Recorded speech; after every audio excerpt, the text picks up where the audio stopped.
file is missing, never to be found again. Now, is there anything you'd like to say, Ms. Newman, on behalf of your client about that issue or anything else? Obviously, we're very disappointed. Mr. Lewis and I thought we would be coming here and this issue would be resolved, but we certainly understand the court's desire, and we share in that desire, to know whether or not the file actually exists and to have someone go look for it. So it's disappointing, but we understand. It's been going on for a while, so and a short delay to wrap that up. I don't know. We're not going to object to it.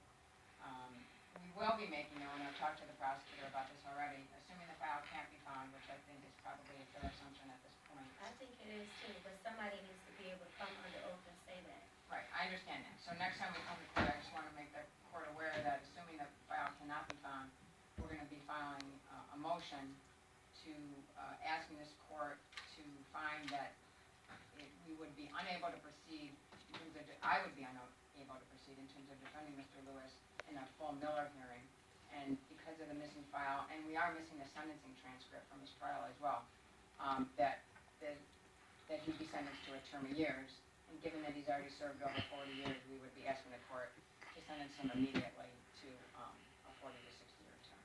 All right. And we would be opposing that one. Of course. All right, well, if you all want to, are you saying that there's additional pleadings that you want to file on that issue? Because I know Mr. Lewis has drafted some stuff.